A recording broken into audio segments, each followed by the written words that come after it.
right, Nigeria recorded an average of about 28.2% increase in the prices of major food items consumed in many households in the country in the last year. A market check conducted on food prices across 9 states in the country shows that the prices of food items have been on a steady rise in the last 12 months. Now, the food items monitored include yam, rice, beans, vegetable oil, palm oil, tomatoes, pepper, maize, onions, and millet. Others are noodles, spaghetti, sugar, wheat flour, meats, gari, wheat, and guinea corn. Now, the nation's annual inflation rate rose to 22.79% in June from 22.41% in the previous month. Now, that's according to the National Bureau of Statistics. Well, we have Victor Ohai joining us, and we have kept John Akerile, who joined us for the first topic. We've kept John in the wings, waiting to continue. Well, Victor is joining us in the studio. Good morning to you, Victor. Good morning. You look really good. Thank you. So You look rested. always. Thank you very much. Now, John, good morning once again, John. Do we still have John?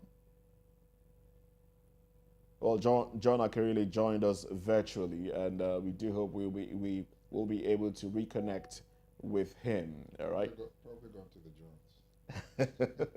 All right. Now, it's unfortunate that rising food prices are putting pressure on Nigerians, especially at a time like this when many people are already struggling with income. The purchasing power is low. People are not making money. I don't want to say salaries have not been increased, because I know there are businessmen as well who are not making money. There are taxes on a lot of things. All right. Now, food. We also have food insecurity, where farmers are crying that they cannot go to the farm due to insecurity and all of that. But the president came out to say, okay, let's give grains to 50 million households. I don't know if these 50 million households are, if it comprises farmers alone, but that was thrown out there. Now, do you have any suggestion for how the government or other organizations could help address the issue? See, the idea behind throwing money at problems is the laziest form of government thinking or action one can ever imagine. It's like the idea of $8,000 per household. Permit me to take that Go into ahead, this. please. I had a discussion yesterday, and I was telling friends of mine, I said, 8,000 naira at today's exchange rate is less than $10. The dollar's about 8.50. So you're talking about maybe about $9 at best, or so, or thereabouts. To think that at this age and time, anyone would be able to say, when they say $2 a day for the poorest of the poor, that's the standard globally. Now you're talking about $10 a month. Because you know what they say? That, there are people in whose life that $8,000 will make a difference. That, it will transform, they will be so happy and all that. The people who are talking would not even spend $8,000 for a meal. You know what I'm talking about. Of course. They wouldn't eat even in a place where a meal is less than $15,000, $20,000. I mean, naira, I kept saying dollars. Naira. It is scandalous that leadership will sleep well at night, knowing that there are people that will rejoice when they're given $10 a month for a family, not one person. A family. For a family. So say a family of, so if, the poor, they just breed like rabbits anyhow, excuse my language, but, so even if you restrict it to the official 4, that it's okay, an average family should be about 4. I mean 6, a husband, wife, and 4 kids. 6 people will share 8,000 naira in a month, which means each person will have about 700 or 800 naira to feed for a whole month. Translate that to a day, what does that come? It's just ridiculous. Now, so people are not thinking, they're just throwing a problem at money. I'm using that now to talk about this issue of releasing 50 million bags of grains, so to say. Who are they releasing it to? We know what happened during the COVID saga, if I may use that language, where grains and palliatives that were released by, what do you call them now? COVID, the coalition. They were hoarded, they were stored. The poor who needed them in warehouses, the poor could not reach them. They had to break into them, and they were called criminals. When hunger was almost going to kill them, or was already killing them more than COVID. What I would do, or what any sane government would do is, you know, you have what is called a strategic grain reserve. It is for times like this, or times like when you have famine and the rest. If this issue of sharing, I'm not even in support of it. But if you flood the market with, if you release these grains, and they are monitored, and the monitors are monitored, and the monitors of monitors are monitored, hopefully,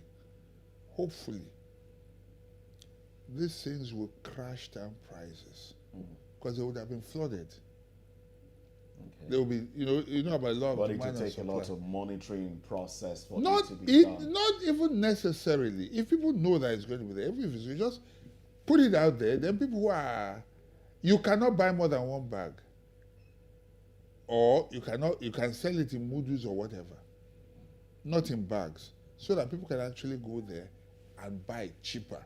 The people who are holding in the warehouses, if you don't sell in bags, if you sell in measures, because if you sell in bags, those ones go there, they have the money, they can buy 50 and go and store. But sell them in those measures for the very poor you intend it for, that they can use for a meal at a time. They will not go to the markets. The market, those who are holding it will be forced to crash their price to match that one. That way, you are helping the people.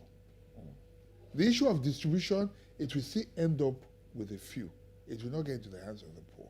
That's unfortunate. Well, we have John joining us virtually. John Akirile, a public affairs commentator. Good morning once again. Well, I'm here. Okay, great. So, John, now, I'm going to ask you this question now. What would you say? John was a farmer before you had to run out of the country. What are some of the biggest challenges facing farmers and food producers in Nigeria? And in your own words, how can they be addressed?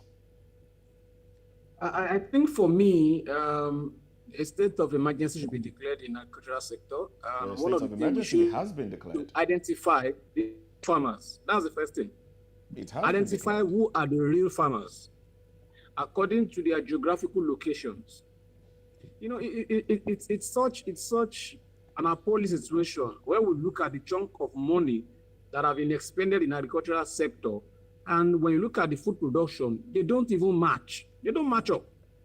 You talk of trillions of naira expended into agricultural sector, and you're talking about food shortage again. So these are some of the problems you should look at. Now, just like the issue of policy that was raised, my problem with governmental policies and implementation is that it does not get to the people it ought to get to. So even when you have good policies, if you see that somewhere along the line it's been hijacked, and nobody will question anybody.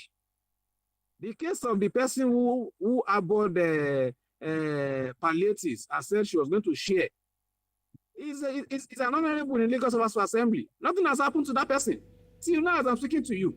So it means that what we should look at is to see how we can have identification process of the real farmers. I'm sure when they look at the database of farmers in Nigeria, my name is not on that list. So it means that I'm not even known that I'm a farmer somewhere in Ogun State. But the point is this: if you don't know that I'm a farmer, it means that there are other farmers who you don't even know. Some are not into plantain like I used to do. Some are not into food. Some are into fish. Okay? So we need to even understand, because these so-called farmers are not ghosts. Their farmlands are on earth, are in Nigeria, not in the space. And so they belong to a local government. So we must bring this country, decentralized power to the local government. Let's look at how many farmers are in each local government. And from that area, we can now say, okay, if we are giving something to 774 local government, it will get to the real farmers. In one local government, you have 20 farmers. 10 farmers are doing cassava, 10 are doing melon, 10 are doing tomatoes. You were able to, put them into groups so that whatever palliatives that is coming from the federal government goes directly to the local government and to these farmers directly through their cooperatives. So if that issue is not, seriously, looked into, you only see that we only pour water into a basket, and baskets cannot hold the water. And so it's just the same story that we'll continue to do and do again. Second thing I think we should do as a government, and as a serious government, is that we should have agricultural hubs all across the 774 local governments. All of this humongous money that our government officials spend here and there should be used in building hubs. Now, when you build hubs in 774, it means that you have 774 agricultural hubs. And these hubs can store different food produce. And so there can also be an exchange between states and governments. Lagos State and Kebbi did Lake Rice. I don't know where Lake Rice is now. They have opened a rice mill in Imota, but they've forgotten that for that rice mill to perform at its best, there needs to be a rice paddy. So where's the rice paddy coming from? And so these are areas that government must sit down and be realistic and be truthful to themselves. All I see is just they just like it themselves. They never even talk true. So the best thing we should do is that we should be sincere about these people. If you are bringing intervention into the agricultural sector, you will see that it will crash the price of food. One of the staple food that we eat in Nigeria is garri and rice. So how can government look at, massive empowerment in that regard? Who are the farmers that plant cassava? Who are the farmers that plant? If you go to Abia State, they have a good chunk of land that they can use in planting our further rice. If you go to Ebonyi State, they also have that. So can we look at how we can expand some of these areas, give some of this money to them, bring rice mill closer to the farm settlement so that they can produce polished rice, and then that can be distributed to people. Now, if that is what we are doing, how come we have 36 states and all our 36 states are not productive? Then we are not serious. So we should look at how we can have these agricultural hubs, give money to cooperatives, and make sure that at every point in time, at every month, either 2 months or 3 months, there's always a check on your farmland. There's always a check on your farm produce. There's always a check on your storage capacity. And so you can look at areas where the government can also come and help you so that we can have food for every other person. If not, we are still playing. All right, then.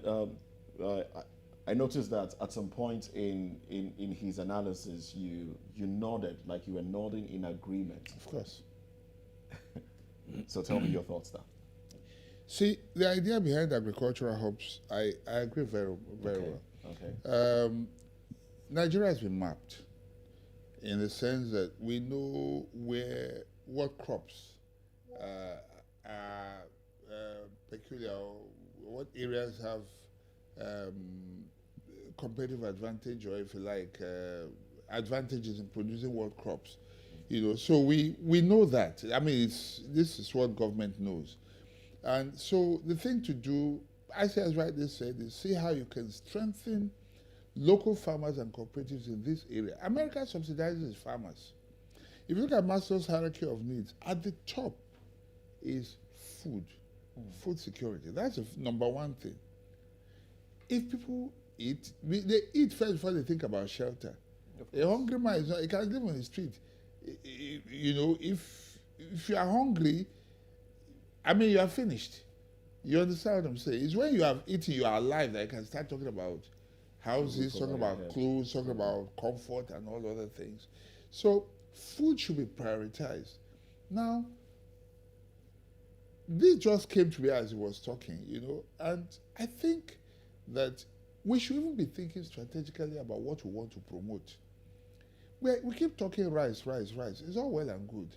But you know, there are certain food crops that are, how do I put it now, that you can use to do so many things. Rice is just one thing or two at the most. You may make variants of rice like jollof, fried, white, but rice is rice.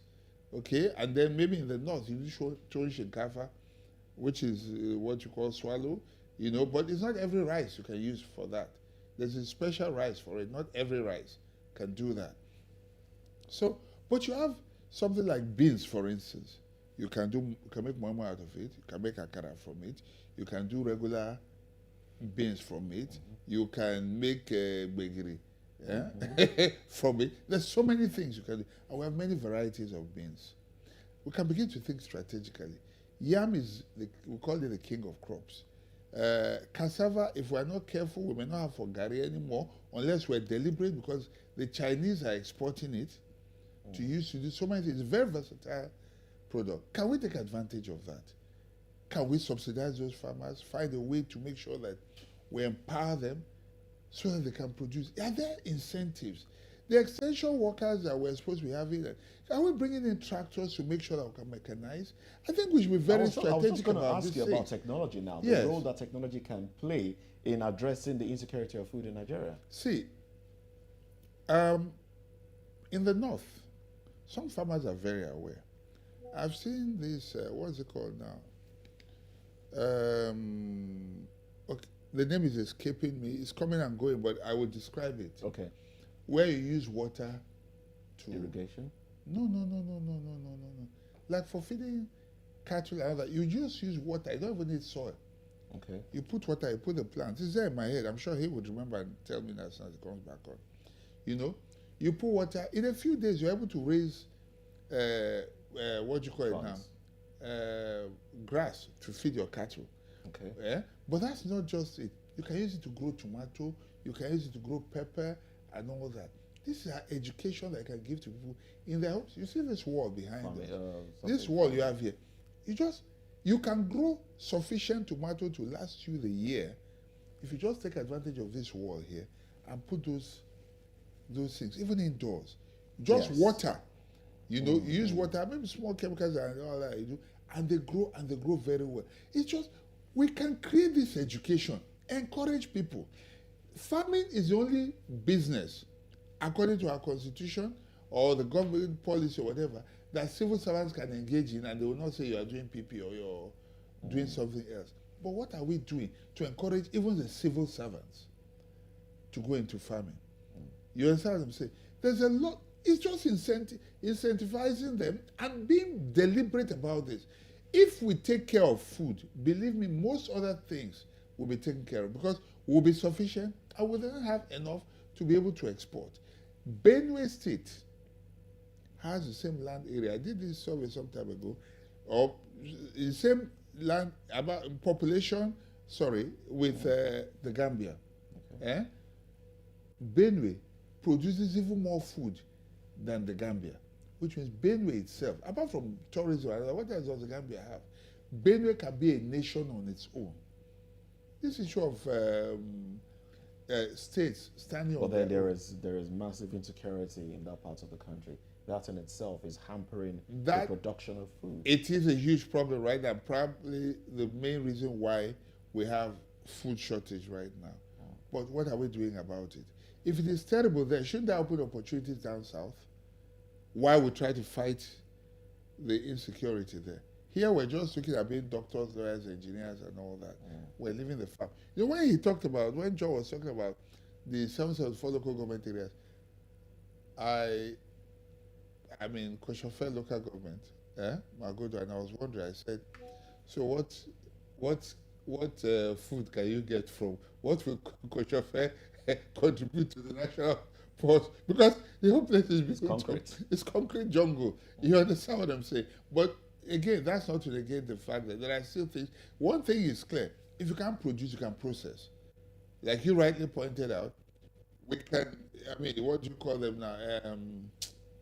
There's the rice from the north. There's the mortar mills and all that. You look for where you have an advantage. Bring the raw rice. We process it here. Value addition. So we use our strength. The same thing. Oranges that are wasting in the Benue Basin, for instance. What I would even say is, and I will keep repeating this, the things we need to import from China and this is processing, agri-processing equipment. We have a field that is as good as dead. I don't know if government knows they exist. They are able to produce things that we can use for processing.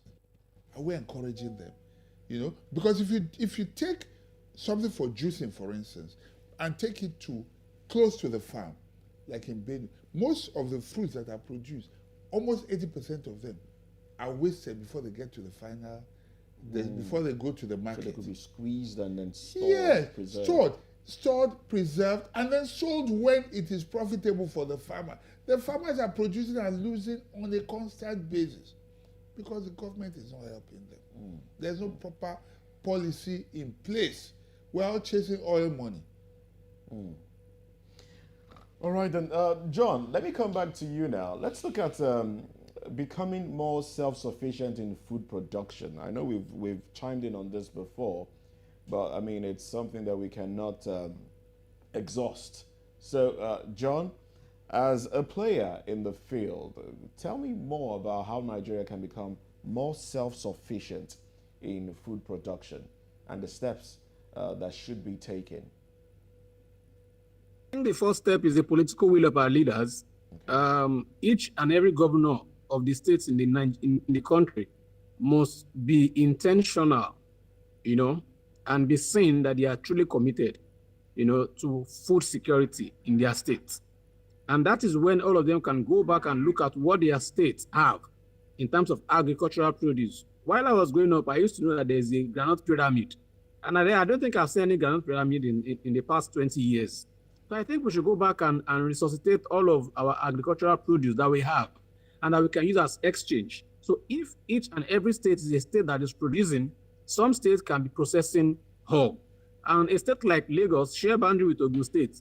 And if you go to the areas of Akute, Lambe, Ajuwon, there are lands that you can always use. If you go to the likes of Idiroko, Ibesa, there are also enough piece of land that you can also use for agricultural produce. So can there be a collaboration between Ogun State and Lagos State in terms of having agricultural grain reserves area that can be used for the agricultural produce, and whatever comes out of that can be shared equally between the two states? Can we also look at the area of Agbara? Okay, look at the area of Ekpe. So don't say that Lagos is not all the lands in Lagos have been used to build estates. We still have other good chunk of land that can be used for agricultural produce. That being said, also, if Lagos is saturated, we can also look at other forms of agriculture that does not need tilling of the ground. I don't know if you have heard about soilless farming. I think Lagos State can take a lead in terms of soilless farming so that we can have farming that does not need us to till the ground. Rather, we use pipes, and then we can have some of these things planted. In terms of your tomatoes, your lettuce, your vegetables, your ewedu, and efosoko and efotete can be planted, all across the length and breadth of Lagos. And then we can have enough vegetables to sell and also to export to other states. And I think what each governor should do is to give a marching order to their commissioners of agriculture to make sure that they know all of the farmers in their states. And by so doing, they can help them, to look at their farmland, look at what are their challenges, what are their areas, and see how they can help them, to solve some of these things. And if they are committed into solving it, money for agriculture in Nigeria is not a problem. Only that we don't get our priority right. I would have expected that our House of Assembly would have allocated 19 billion to themselves while allocating 70 billion to the agricultural sector, so that we can have more money in terms of farm implement and farm tools that can be built, back here in Nigeria. I think we should understand that agriculture alone is a value chain on its own, and the value chain is so enormous that you can't even exhaust it all, and that can also create massive employment. So let me give you an example. If you are doing plantain, which is the field I was actually majored in, for plantain we only do planting and selling. But if you buy plantain, there are off-takers who buy from the farm, and once they buy from the farm, they sell to other people. Some take it and then process into chips. Some take it and process it into boli. Some take it and process into fried plantain for mega food restaurant. Some take it and make sure that it is rotten for them to make their dodokiri. So you can see that the whole chain of plantain, there is no wastage. Even the peel of plantain is used as feed for pigs. Some is even used in producing vim to wash the back of your pot. So you can see that it's such a long chain that we as a country, we have not even maximized the value chain of plantain alone. How much more other agricultural products that we have? So I think they should be more committed into looking at the value chain of agricultural process, look at how we can empower our technical sector in terms of agriculture. Just like that Mr. Victor mentioned, how can we also bring some of these tools from outside the country, bring them into Nigeria, and then have assemblage plants in Nigeria? Also have engineers that can also repair some of these tractors, so that in case of any issue, we have domesticated officers that can repair these things. By so doing, you are creating employment in the agricultural sector, but in the technical sector of agriculture. You are creating employment in the processing sector of agriculture. You are creating employment in terms of logistics and moving products. And so these are some of the things we should look at. There was a time I spoke about tomato puree in one of your sister stations. All right. Okay. And I said, in Nigeria, we produce tomatoes in the south. We don't produce tomatoes in the north. Is there a way where we can also, once tomato is produced and is harvested from the farm, can we process them into semi-liquid form so that we can have less wastage and we can have more tomato puree in circulation for people to buy and to eat? This will cut down shortage. This will increase employment. This will also increase people having healthy food to eat on their table. And I said, these are some of the things we should do. I must say a very big thank you to you, John. This is a whole lot. This can take us an entire hour to discuss, but time is not on our side. So I must say a very big thank you to you, John Akerele, for staying with us on the program. And also, big thanks to Dr. Victor Okai for joining us in the studio. Thank you very much. Well, that's we'll take a break now. When we come back, we'll get into business, entertainment, and sports. Stay with us.